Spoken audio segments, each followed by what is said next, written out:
Howdy, my lovelies, and welcome back to Allotment of the Dead. And today we're going to make some cowboy candy. So this is something you normally make with jalapenos, not something I've got.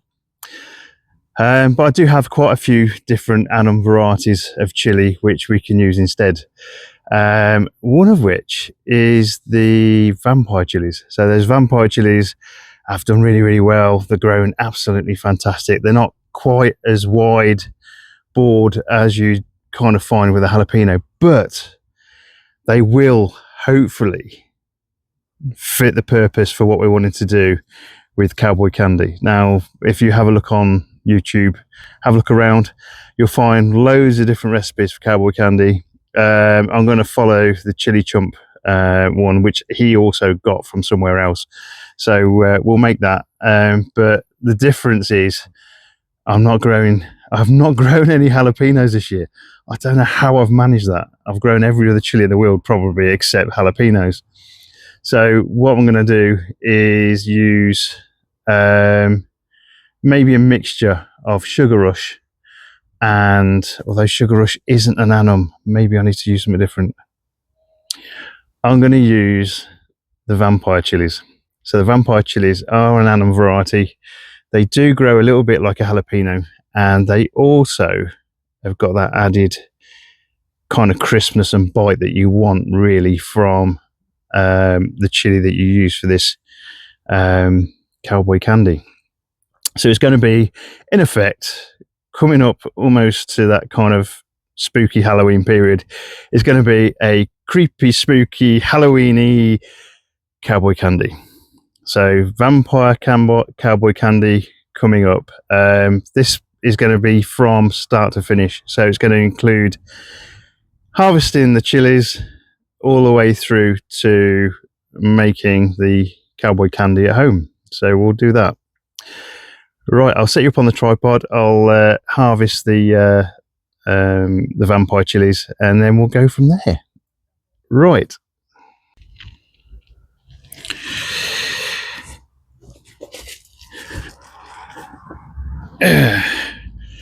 Right, okay, so we've got the three different varieties of Vampire Chillies here. So we've got the absolutely gorgeous, really nice, long, black Vampire Chilli. So this is the one in itself.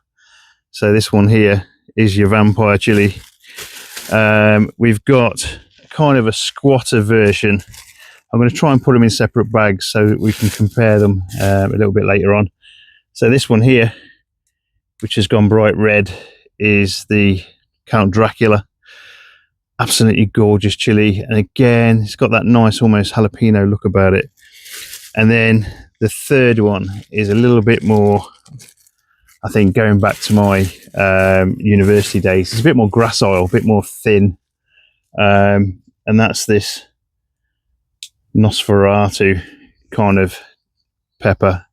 We're losing the light a bit at the minute, so it's almost kind of poetic that we're actually harvesting Vampire Chillies in almost the dark. Right, let's get the trusty clippers out. So these are Japanese pruners. Again, fantastic for doing things like chilies. Always do really well in terms of staying sharp. I use oil on them just to make sure that they keep nice and, what's the word, mobile. Right, so we'll take as many of these as we can, because we're going to want probably around maybe a couple of pounds of chilies if we can. I think with what's on these plants, that's probably not going to be a problem.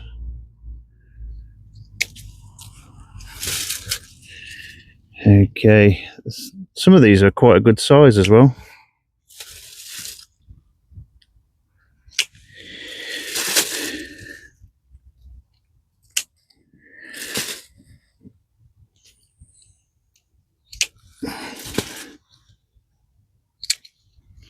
I'm harvesting these when they're kind of still dark, still black. I think as they get redder, the heat increases probably slightly with these, but it's a good tasting chili. So in that respect, even when they're not ripe, I think this will be quite nice. Right, let's have a look. Let's get in there. Okay, that's a kind of weird looking thing. Almost looks like it should vibrate, I think. Okay, right, we'll carry on.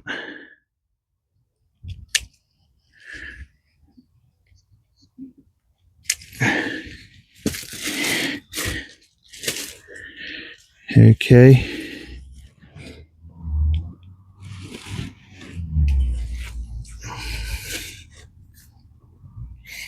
Some of these are coming off the plant pretty much on their own, but I'm trying not to disrupt them too much. So this one here again is Vampire, and you get these absolutely gorgeous kind of nice red chilies.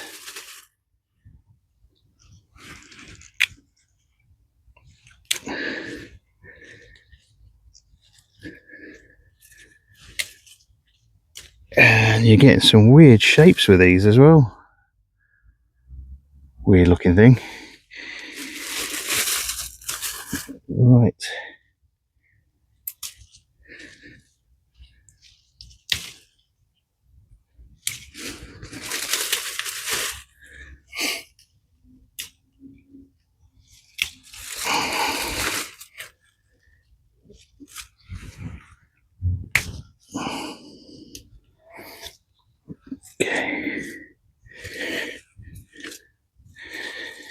Okay, that's the Vampire ones. There's some small ones at the back there. I'll leave a few on the plant. It'll help some of the other ones that I haven't harvested ripen.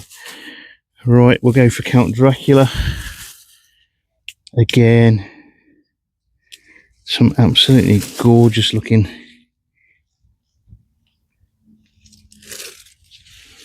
chilies.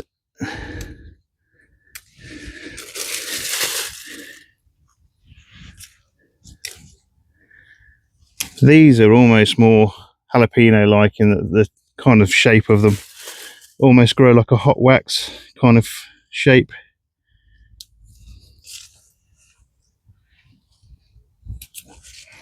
I think we're definitely losing the light. Okay, I'll harvest what I've got left. We're losing the light now, so I'll be able to carry on and do this, but I'm not sure the camera will pick up very well. So I'll harvest what I've got, and we'll basically resume this particular thing in the kitchen. Hopefully we can make a really nice cowboy candy with this. So we'll see you in a bit.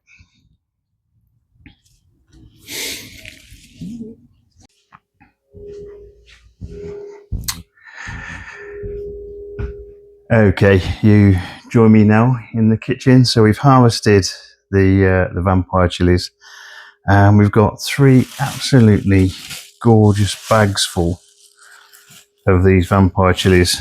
I was harvesting pretty much in the dark towards the end. We end up with these kind of weird and wonderful shaped chilies. Some proper big Vampire Chillies. Kind of weird shapes, some of them. But you can kind of see why they're called Vampire Chillies when you kind of got the fangs going on. So we've got Vampire, we've got these kind of a bit more squat ones, which kind of look a bit more, I don't know, definitely fang-like still. A bit more bulbous. They're kind of looking more like a jalapeno kind of thing. And then we've got the Nosferato, which again, there's a kind of a mixture. These are kind of a little bit smaller. Again, that really dark colour to start with before they go to this nice deep red. So Cowboy candy, it's the thing we're going to be making today. This is going to be different. This is going to be Vampire Cowboy candy, purely because I don't have any jalapenos. So Cowboy candy is normally made with jalapenos. So the difference between those and what I'm making today is that these chilies are probably 2 or 3 times hotter than a jalapeno. So the resulting candy will be probably a little bit hotter than what you would expect. Nice bit of Tennessee honey Jack Daniels. Gets you in the right frame of mind for doing this. So I kind of had a thought, now do I just use the Vampire Chillies or add a few other bits and pieces? So I've got some of these Nortano chilies, which again are around 20,000-ish. Maybe I could add some of those to the mix. And then the devil in me kind of looked at the purple mamps that we've tried, 1.2 million, which are kind of a whole different ball game. But again, these purple mamps this year seem to be completely weird. So this one here is what it should look like, although they should have a nice red tinge to the top here, the calyx. But what I've ended up getting is this other phenotype here, which again looks to be, because it's still quite unstable maybe, so you end up with this large variety, still with similar heat. Friends of mine have tried this, even Roy, the guy that basically seemingly can eat these sort of things like candy, he said that these were still as hot as the originals. And I got a big bag full of them. But again, I thought, okay, that's going to be too hot for Cowboy candy. So I'm going to stick with the Vampire Chillies. Hopefully it'll be all right. Just while you're here, I'll show you a couple of other things from the plot. So we've got a couple of nice melons. So this is Tigger. And that large sugar baby, I took that finally off the plant. The plant was dying basically. So it was either harvest it or let it rot. So I harvested it. And again, these are quite small, but flavour-wise, they're absolutely fantastic. I've got some of these rich sweetness ones down there as well. The plant is still seemingly okay, but I don't hold much hope for them. This cold weather has really kind of hit them for 6. The other thing I've got plenty of, other than the bags full of chilies everywhere at the moment, variety of different kinds, is these Zabrange, absolutely gorgeous colours to those. Purple Death. And then you're into the realms of kind of some of the cayennes and things like that as well. And these are the Sugar Rush.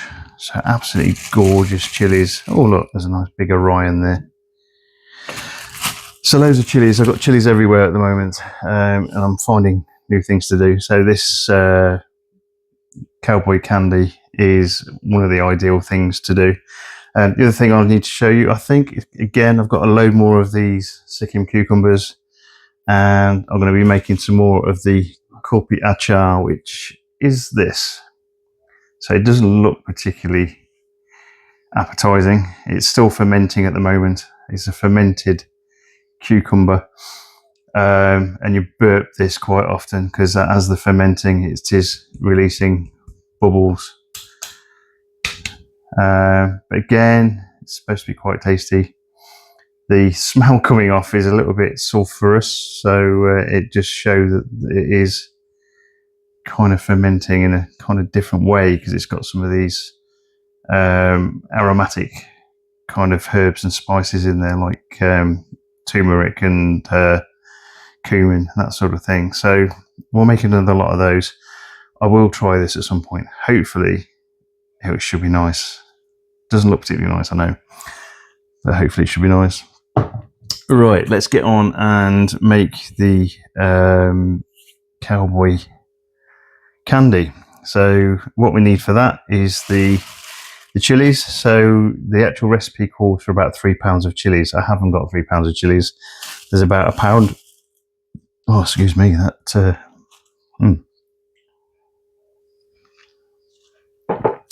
There's about 750 grams or so of these Vampire Chillies, which is about a pound and a half. So I'm going to almost kind of halve the recipe. You can't exactly do that because it won't always taste the same.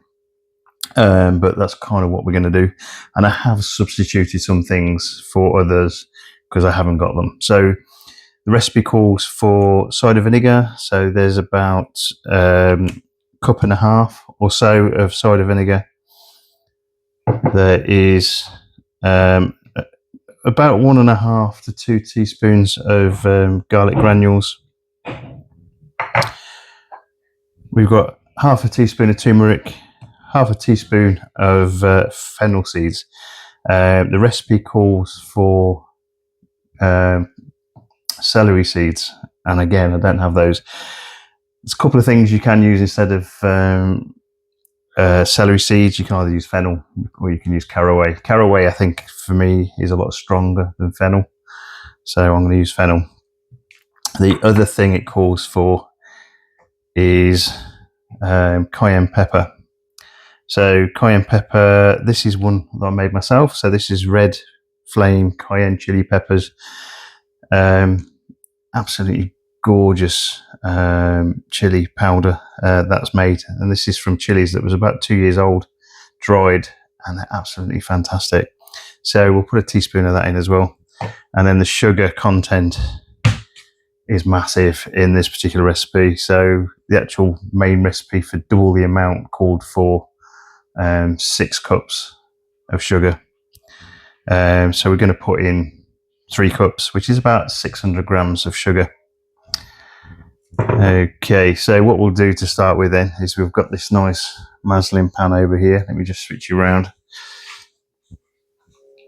So we've got the muslin pan over in the corner here, and we've got another nice large pot that we're going to use for canning. So the jars that we're going to basically produce today, we're going to put them under water inside here, and hopefully that should can them properly and make sure that they're sterile. They're in the oven at the moment. They're heating up about 15 minutes or so, gas mark 6, just to kill any nasties and bugs that might be on them. We'll take them out in a bit. Right, let's get on and do this. So the first thing I'm going to do is put all of the ingredients into the muslin pot. Right, let's see if I can. There we go. Let's try that. Okay, it's not going to fill this very much, I don't think, this time. If you never get another pan in your life, get yourself one of these muslin pans. Fantastic for chutney and jams and all manner of other things that potentially you can make using this. So I'm going to put all of the ingredients into here, and we'll turn on the heat underneath. So what we want to do is bring this to a boil, and then let's not forget the nice teaspoon of cayenne pepper. Not that I think these Vampire Chillies will need extra heat, but we'll see how that goes. Really nice. Right.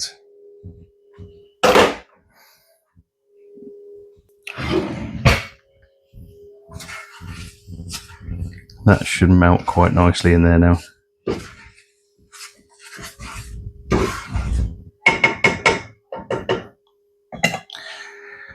Okay, right, let's get back to the actual chilies.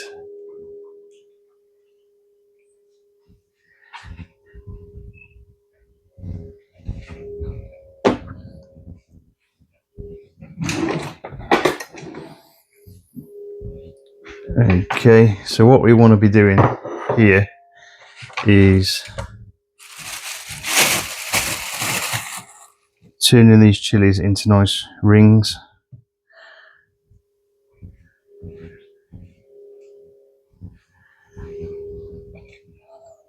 So a bit like you cut a jalapeno up.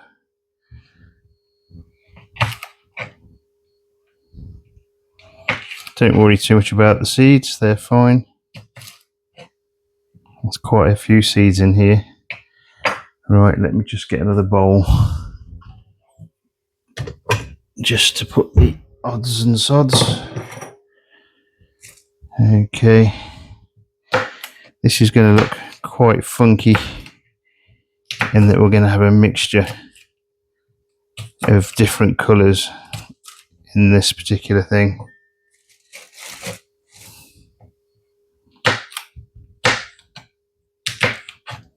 Oh, you can already smell that kind of nice chili smell coming from this. I know Chili Chump, when he's made this recipe, he uses a mandolin kind of food processor, which actually slices all of his things for him.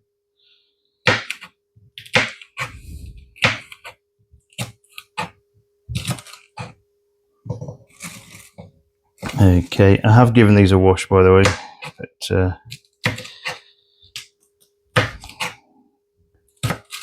a wash and a dry.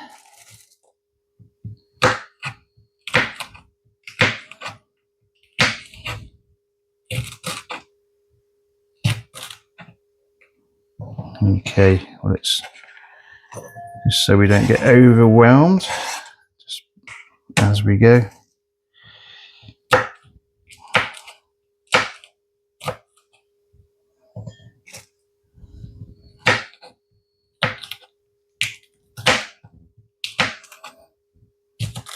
Okay, what I'll do is I'll cut the rest of these. I'll get back to you when all of these are nicely prepared.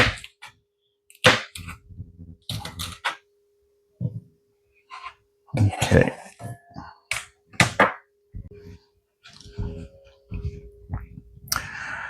Okay, so we've got ourselves a nice bowl full of rings of Vampire Chillies. So we've got greens and blacks and reds in there. Absolute gorgeous bowl of almost jewel-like things.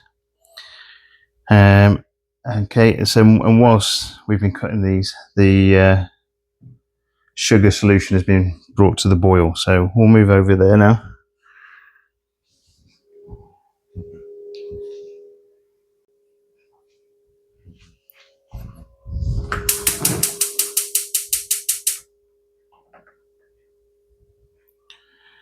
Okay, so that's nicely boiling now. I just turned it off for a second.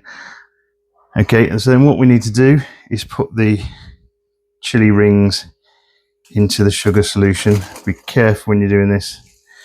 The other thing I forgot to tell you is the normal disclaimer whenever you're dealing with chilies, in that there's kind of two ways that they can do you some harm. One is the fact that they the heat from the capsicum can basically get to you. So wear gloves if you feel you need to. I think I've managed to keep my hands away from most of the actual horrible bits of this. I say horrible bits. Chili is really quite a nice fruit for me. But again, if you're going to use chilies, gloves are probably your best friend, because you'll end up basically burning bits of you. You probably don't want burning anywhere with a mucous membrane. So what we need to do now is basically bring this to a simmer for about 4 minutes, just so all that nice sugary solution gets in amongst all the rest of the chilies.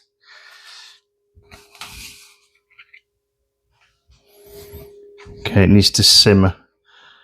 So there's a bit of a simmer around the edge, but it's not very big, so we'll turn it up a little bit. And then once it's at a proper simmer, we'll time it for about 4 minutes.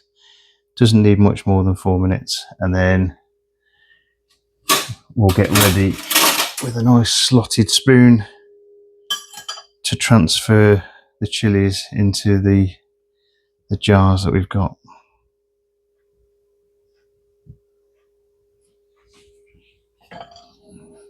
Okay.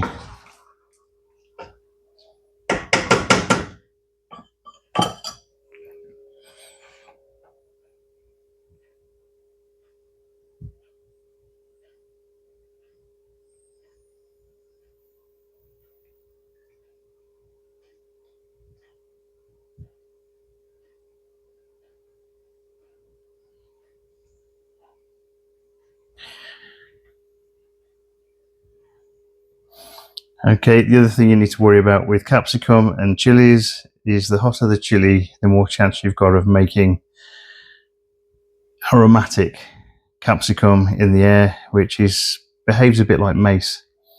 I don't know if you guys have been subjected to mace or pepper spray or anything like that. It's got again an irritant effect potentially on your respiratory system. Over the years in making things with chilies, I've managed to probably kill a couple of hamsters that we had in the kitchen. Not my finest moment, unfortunately, and the children didn't particularly like it, but I like to say I learned from my mistake, but not the first one, because I've seen to have killed two. Yeah, not my best moment. All right, we'll put this on to time, 4 minutes, and then we'll get ready to transfer them into the nice jars.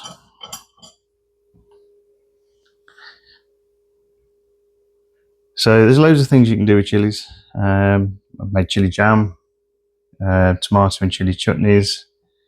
The other thing you can do as well as this is put them straight into the freezer. The thing about chilies is you don't need to blanch them.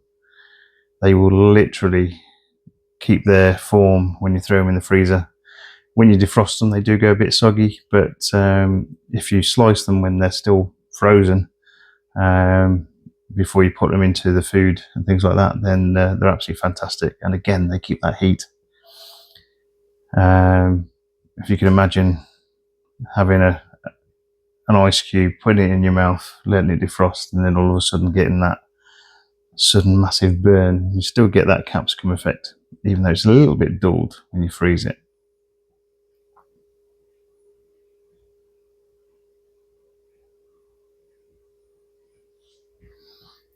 Okay,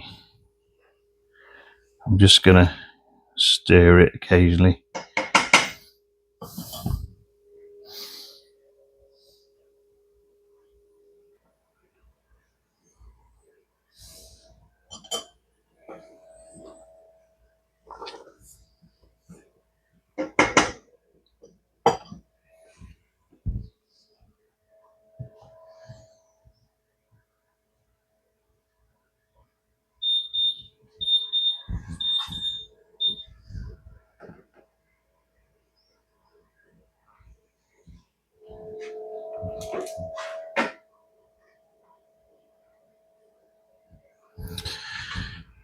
Okay, so I'm just going to turn that off for a second. We'll use a slotted spoon because we don't want to get a lot of the juice into these at the moment.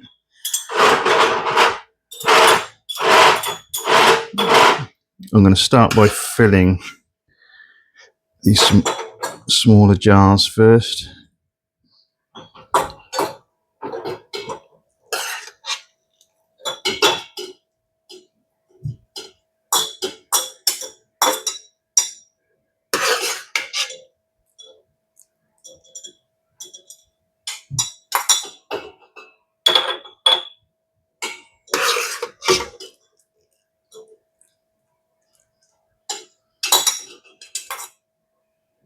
Okay, almost to the rim.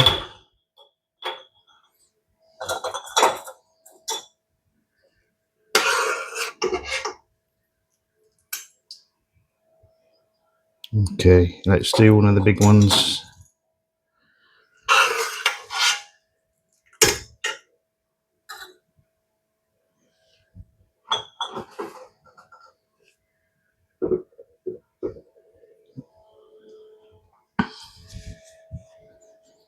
So many times I've ended up burning myself doing these sort of jams and things. Right.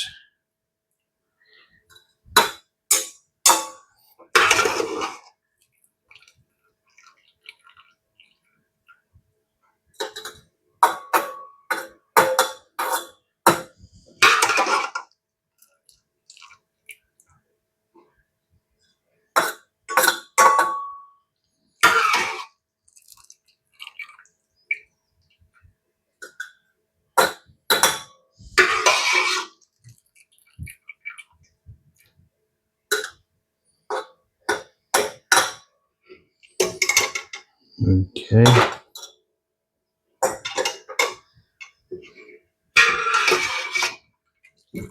I think we've probably got enough for one of the big jars and one of the little jars. Okay.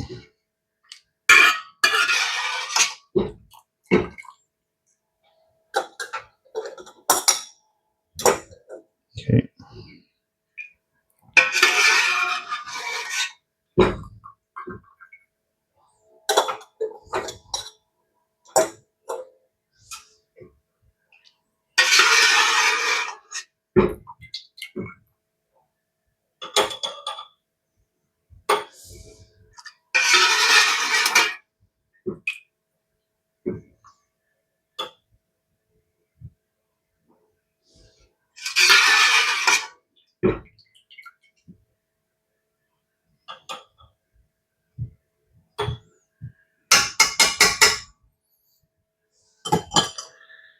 Okay.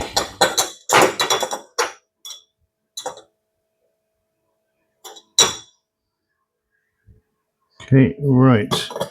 So what this asks you to do now is turn it back onto the boil, and you want to boil it for about 6 minutes, and then we'll take a ladle and we'll get that nice juice into on top of the chilies.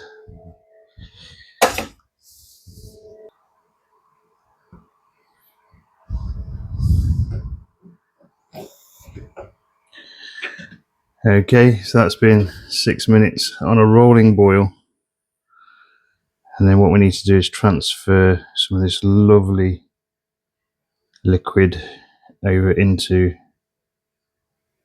these lovely jars. So this is going to be almost like a syrup solution on top of these absolutely gorgeous chilies. Now, historically, I know 2 of these ladles will fill one of these small jars, at least when it's jam. Okay. You can tell that this has almost got like a jam consistency to it, because it's had that rolling boil for 6 minutes. Okay.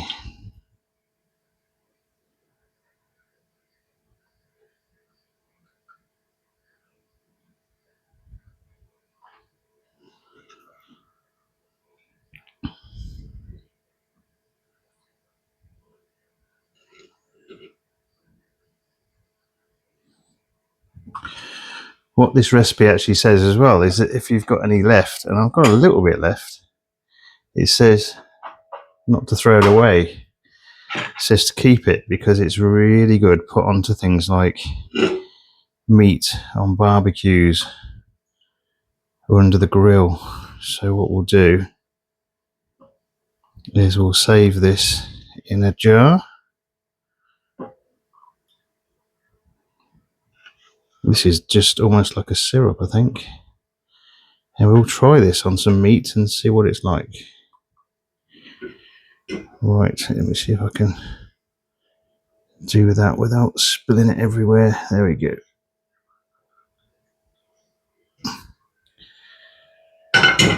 Okay, so the next step in this, other than washing up, is to get the lids to put onto the top.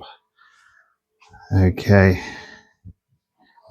So again, I've sterilised some lids.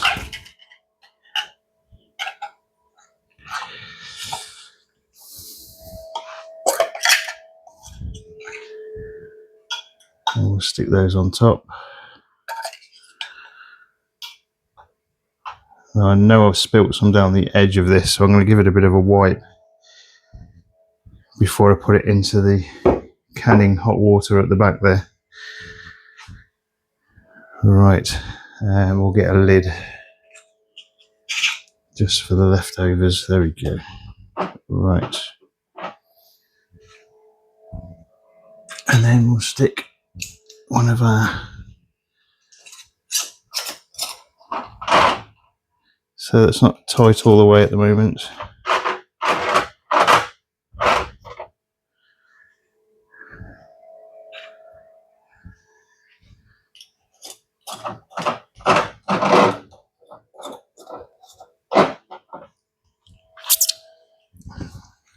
Okay.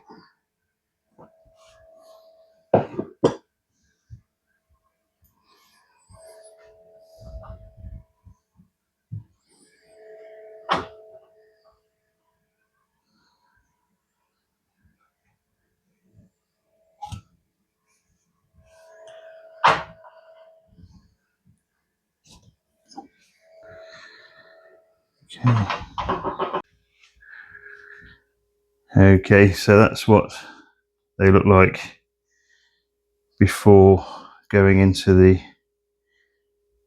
canning pot over the way there. Absolutely gorgeous, different colours. Yeah, you can see why it's called Cowboy candy.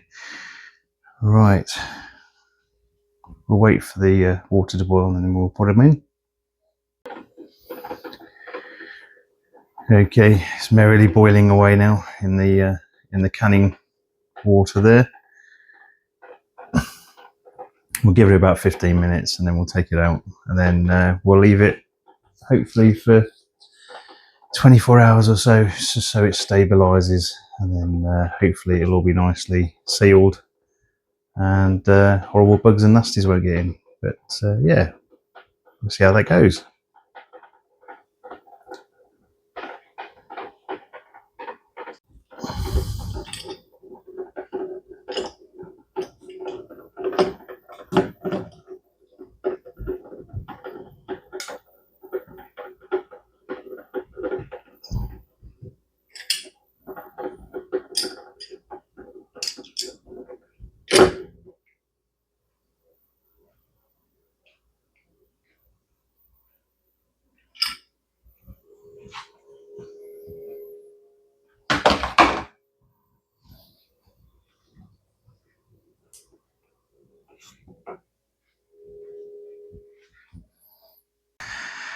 Okay guys, it's quite warm in here now. Another successful evening of making things from the allotment. Yeah, vampire candied, or vampire cowboy candy. Something I'll probably make again. Hopefully it's going to be tasting nice. I'm going to leave it a couple of weeks before I open one of them and try it. But by all accounts, it's always had good reviews and things, that it's quite a nice tasting thing to make. So I'll probably make a short at some point in a couple of weeks' time when I try it, and we'll see how it tastes. Anyway, so that's all for tonight. Hopefully you've enjoyed the recipe today. I know I've recently gone past the 800 mark onto my subscribers, so thanks very much guys, all those new subscribers and things. Really appreciate it. Feel free to give a thumbs up or leave a comment. I'm open to suggestions about anything and everything. Just yeah, whatever you guys want to see on my channel, I'm open. So let me know. So again, that's all for tonight then guys. So all the best guys. Take care. Bye bye.